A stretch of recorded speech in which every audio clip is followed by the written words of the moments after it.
All aboard the Neverwinter Express. Here with Silent King, aka Area Storm Rider. I'm going to show you my Warden Ranger build today. When I run for single target, I run two separate rotations, and so I just kind of want to get that out there and run through them a little bit. Kind of show you how to set things up. First thing we're going to do is just jump in there. I'm going to show you what kind of gear I run. Nothing too fancy. I have a real bad drop rate. All my other tunes are all geared up, but this one seems to just get the worst drop rates ever. But I do have the chest piece and the arm piece. The headpiece, I have the one from Advanced. I need to get the one from Master, Lair of the Mad Dragon. As soon as I get that, I'll swap this out, and I'll swap the boots out. But for now, that's what I'll run, is the deep cured cap and the damage boots, the deep cured boots. I run the 7.5 crit strike ones. I used to run the old the healing mitts, and you can run those too. There's nothing wrong with them. Or you can run even the advanced ones, but I find that those work pretty good, and they got some decent stats on them in comparison to the healing mitts, because the healing mitts only get 1500 crit sev, and they get forte, and these give crit strike and crit severity, so you're already getting a better percentage even if you're not in combat with multiple enemies. Just kind of getting a bonus whenever you get that. It works really good in Lair of the Mad Dragon whenever you got the first two bosses where you have groups, and you might have more than 1-2 more enemies there, especially the first boss, because you'll have all the little ags popping up everywhere, so that one's a little bit helpful. I run the Stormforged weapons, run these unless I'm doing like a single target, then I may switch out for the Zyrixian. I do use Perfect sometimes, and sometimes I switch out to the Solarium. I've tried them all. These seem to work the best with the Ranger, just because you're always darting and dashing, and you usually have pretty good combat advantage. I'm running the Marilith Mask, Searing Conduit Magna, the Seed Tendril, and the Blast Scepter. These I swap out a lot for whatever artifacts are missing, so I don't really get too caught up on this one. I am running the Crit Strike pants, and I'm also running the Encounter Cooldown shirt. So between both of those, and then you get that extra 2% accuracy. That's nice, and the extra 5% crit strike. The Shroomwood set, run that. That's a must. You get that 15% recharge with the 7.5% accuracy. Big difference whenever you're doing your build. Right now I'm running the old Band of Air. I know a lot of y'all hadn't seen that in a while, but I threw it in this build because I like it. I got my encounter ring. Now if you don't have the Band of Air, I know a lot of people don't have it from the old builds. You can go ahead and go swap it out and grab the At-Will, and then you need to swap the shirt for the crit sev shirt that comes out of where is that last mod? Mod 28 comes out of mod 28. So you can go ahead and get that shirt, the Unfathomable Void shirt. So it's pretty easy to get. As far as that, you can get that in AIC, MIC. They drop in there too, or you can buy it with currency. There's currency to buy it as well, so it's pretty easy to swap those out. Now this will stat you a little higher on your combat advantage, so you'll have a little more combat advantage with this. If you do run the Band of Air, you can just leave it as is. You don't need to worry about that. So your crit strike, everything across the board will be a little bit low. It'll look a little low, but actually everything's 90s, except for combat advantage. Combat advantage ends up being like 80%, 83, 84% or something like that whenever you have your whenever everybody's running all their stuff, all the Flapjack and the Tutor and such for the extra combat stuff. Pretty much just balance whatever I need. Sometimes I move these around depending on artifacts. I just swap them out. I do have a little power there, some crit strike, offensive stuff, just normal stuff, lightning. I do run the Rage Flames most of the time, and I run Devil's Precision. These are pretty standard on most builds. You're pretty much going to see something similar. There's some better statted builds or better statted gears. So if you just want all 90s across the board or whatever, you can always look at, Baby Zari always got good videos, or Gus. Gus is always great. He's been real great for the Ranger community. So yeah, either one of those real great. Good. It shows the builds and shows the gear they run. It's like they said, they're a little more geared up than I am. A little more fully geared. My boons, I just stack where I need it. And then I run pretty much the standard stuff all the way up. Offense, offense, offense. Then I run the damage bonuses, the speed. I run Forte, action points, and recharge. So those are the main ones on level 2. I do have about 105 points, so you kind of just have to start filling them in where you can. I use Deathly Rage, Bloodlust, Life Lessons, and Blessed Advantage.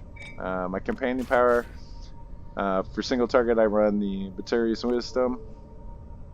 Bigger they are, Neverwinter's Discipline, so that's 11%, and that's 5.6 to 8.6% and 7.5%. Raptor's Instincts, I always keep this slotted and it never leaves. And then I run Alchemist's Discipline. In the end, this is just for a little bit extra stats. I do swap that out for the Golden Cat sometimes. It just depends what I'm doing. But most of the time I just keep this one slotted. This is it's a very generalized build. I run Tunnel Vision, Rapid Accuracy just for the stats. These are pretty easy to balance out, so I mean, if you're missing something, you just kind of move them around, wiggle them until you get into the right amount of stats you want for your 90s on your board. It's like I said, I got 90s all the way down, except for combat advantage, just about in the 80s. So it's not quite maxed out. So if you want to tweak it and make it a little better, you're more than welcome to. I do run Artificers, and I run the Encounter Power. Mount collar on there. I don't have all my collars maxed out, as you can see, but I do movement speed and recharge speed on these, and then just the other ones. But mainly, I mean, the big one is I want Artificer slotted. I run 2 Warlords. These I'm going to switch out for something else somewhere down the line. I haven't decided yet what. May just be more stats. But I just keep them slotted because I really don't have anything else to put them on, and I have all the most of these I've accumulated for a while, so I don't have all the insignias. I need to switch them out. And then I run 2 Tactician's Precision. I found this is the sweet number. I could run a third one, but I find that I don't need it. And Tacticians is really important for this this build, but it's not as important as it's going to be for the second build rotation I show you. So these are just a must-have. If you don't have them, start working on them. At least get one in. There's several mounts that have it. Even the new mount, the Beasto mount has it. And then you get it on the Demon Wings, and then the Neverwinter's Hand also has it. So there's several places you can get it. It's easier to get than it used to be. There used to just be a couple places, so you should be able to get it pretty easy. Powers, I run Rapid Shot. This is my main at-will power. In between encounters, when my encounter cooldowns, you're just gonna fire this thing off a whole bunch. No biggie there. It's pretty easy. My right trigger, I keep something for AoE. This is just kind of a backup. So if I have a bunch of stuff there and there's some AoE stuff and I want to hit it all at once, I hit this and it hits everything. If I was running AoE, I would switch these 2 around. But since I'm running single target, I will just run Rapid Shot.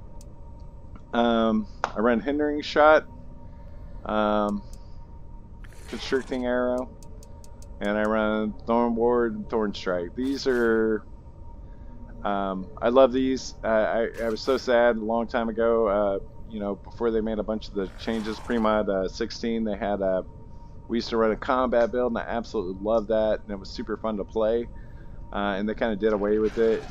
Thorn Ward, Thorn Strike, I'm just glad we were able to, it's viable again. super strong power too. 200 times 6, and if you break that down all together, that's 1200 magnitude total, and then you get an extra 10% damage from projectile and physical attacks, which is great for us. But it also helps the team, so whoever you're running with, this is going to help them as well. I slot Force Ghost and Snipe, no brainer.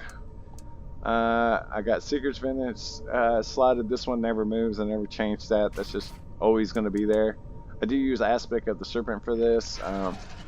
We changed stances enough that this is viable for this. But sometimes when we're in the AoE stuff, I may run Crushing Roots, depending on the group. Sometimes I need a little more stuns and rooting, just to kind of keep the group alive. So sometimes I switch out for Crushing Roots. If we need a little more CA, I do run this too. If I just want to have 90s across the board, you can switch that out. And then when you're running Flapjack and if you just really absolutely have to have it, you can run your Flapjack and Tutor, and then run this, and that's 15 extra percent. It's kind of funky because of the footage, so you got to be really close to everyone. But when you're in a big group and you're kind of all together, it's not so bad. When you're jumping around, it may not be so great, but Rangers like to move, so you know, yeah, play it as you need it. Pretty much, you can use this one too. This one's really nice. The 5% accuracy. If you happen not to have the stats for the rings or something like that, you can always use that as a real nice stat power. Another thing I don't like about using stuff that has stats in it, especially this one, is because you really want these at 90, is you get stuck with it and you can't really switch it out for Crushing Roots or one of the other powers that may be more beneficial for your team. So yeah, just kind of be wary of that one. You can also get the cooldown. The cooldown one's really nice too if you just want even more cooldown. Maybe you don't have Tactician's Precision yet, so that Storm Step action would be a real, could be very beneficial for you to help you with your cooldowns. I run Death Strike. I do it for the 30% to my encounter powers. I run Swiftness of the Fox. Swiftness of the Fox just for cooldowns, but I also get a 5% damage increase. So it's really good. Now you can run also Storm's Recovery. You just it runs a little bit different. The cooldowns are about the same whenever you start breaking the math down, because you only can slot 3 powers. So if you use one of the encounter powers, guess what? You got 2 left. That's 6 seconds. So if you switch stances and your 3 powers are up, that's 6 seconds. So they both can. You're never going to get 9 seconds out of that. In other words, there's another build that works a little bit better with, and you can run both these together, and you can run focused with it as well. If you like to stay in the same stance, not really move, that can be really viable. But we're not. This isn't that build, so we'll just kind of keep it moving. Flurry is real nice because it doubles your damage after it. Like I said, you'll use some at-wills in between your when your encounters are down, and they're not down very long. But occasionally you'll need to use one of those, and whenever you use it, instead of doing 70,000, you're going to do 140,000. So really beneficial. Same with this one. I love this one in AoE because if you use you can also do it with split shot. If you use either one of these in AoE and you use one of your encounter powers, it gets doubled. So it does a ton of damage to everything all at once. So you can hit like 50 targets for 200,000 if you want. So however many targets are there. One thing that sucks with this one is kind of slow. This one it has pretty decent cast time with electric shot, and it hits a ton of stuff. So it's a really fun one if you hadn't played with it. But mainly in this build, we're going to use just the left trigger, so we use that one the most. So a big thing with this is, like I said, we're trying to stack damage. So what we're doing is going to trigger everything. So I want to take my 10% here. I'm going to take 10% here. That's 20%. I want to get that 30% bonus right there. So 20 plus 30 is 50. There's another 5, 55. And then I wanted to get that 15 right there. That's 70% right off the bat. And you get a little damage from that, 3 to 6%. So it'll be 73 to 76 extra percent if you run this correctly. And this one kind of changes depending on if Force Ghost is up. So sometimes this will be up and sometimes it'll be down. So It does vary a little bit on that amount of damage that you're going out, but it's almost like its own artifact call. If you run Forest Ghost and Thorn Word at the same time, that's like 25% extra damage. That's like 2 artifacts, and you can pretty much keep those up during your entire battle. So you can keep them running pretty strong. All right, so we're gonna jump into this. I'm gonna pause the video for a sec, and I'm gonna just kind of break it down, and then I'm gonna come back and I'm gonna show you, and I'm just gonna show you the power I run, mainly because when I run this, it's really fast, and I kind of stumble over the words, and I'll do it too slow during the rotation to really show you, so I'll post that in the video now.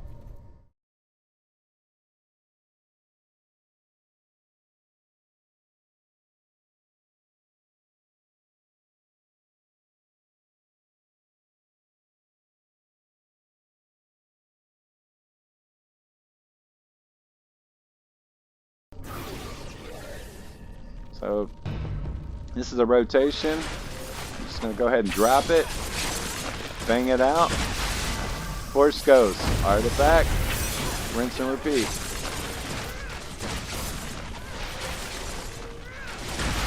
Force goes.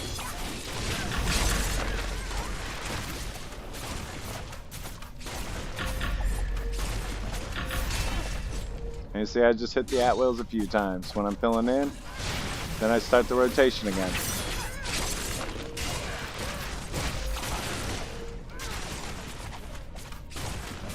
Rinse and repeat, rinse and repeat. And then we just keep Force Ghost up. Once Force Ghost gets up, we're gonna drop that, hit our Force Ghost, get that cooldown back.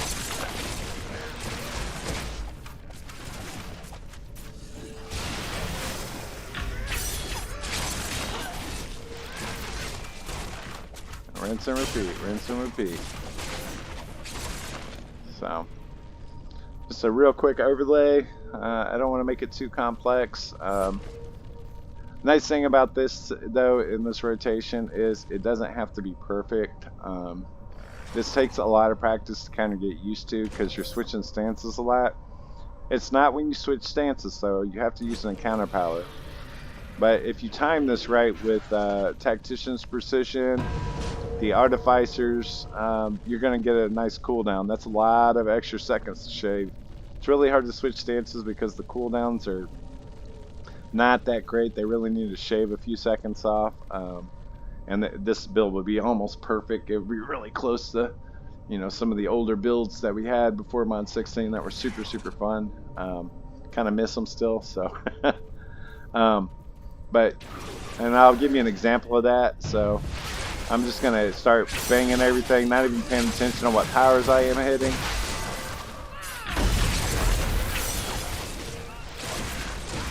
Yeah, I don't even know what powers I'm hitting. I'm just banging buttons now. But what I'm doing is when I'm switching stances, so I drop, I'm still switching. Hit a power, hit a power, hit a couple powers, because you have that 3-second window to get all that damage out. So that's the most important part. So this is, like I said, it's like a catch-all build. You don't have to be perfect with this one. If you are, and you kind of get used to it more, you're going to be able to put out a lot more damage. So it's not going to be like totally a bust. Alright. Now without further ado, we're going to get to the other build. This one's for really just burst damage. So we're really just switching out one power. We're going to switch Hindering Shot out for Binding Arrow. This one hits really hard. And it does stack. I didn't mention that before in the other build, or in the other rotation, but these stack with your mount power. So they're an additive to your mount power. So if you watch it whenever you're hitting with the mount power, even without an artifact, you're going to get extra damage. So it's pretty cool. It's giving extra damage to your mount powers. So that's a little bit of helpful because, you know, Rangers have always kind of struggled in single target, except, you know, the pre-mods when we had the combat build. So it's kind of something we're able to kind of recoup. Now we can kind of get some of that that damage back. I'm going to pause it real quick. I'm going to just put down the rotation for you just so you can kind of get the hang of it.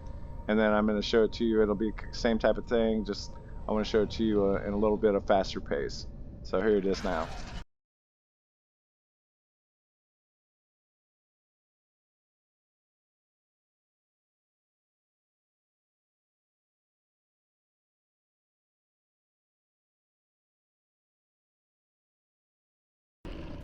Alright, let's get back into this. Go ahead and show you what that rotation looks like. Drop a Thorn Ward. Get everything proc. One rotation down. Artifact. Force Ghost. Rotation.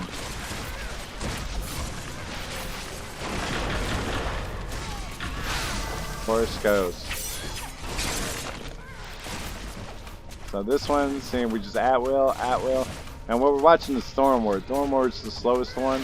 So if it's up, everything else will be ready. And we just keep watching. Now I'm waiting for Force Ghost. Force Ghost you can pop about halfway. So once it hits the halfway mark, I just at will.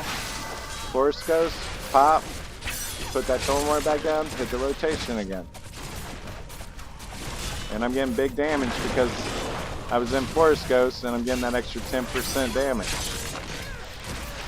So damage that you could get somewhere else, you can get from here now. This one's really good for high burst damage or big artifact calls. You can get a lot more damage out initially.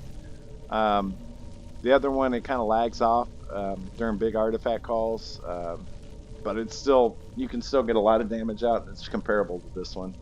It's more dependent on how many encounter powers you get out, and this one's more dependent on getting all the powers that you can out all at once. So anyways, I hope that helps. I'll break down some of this stuff.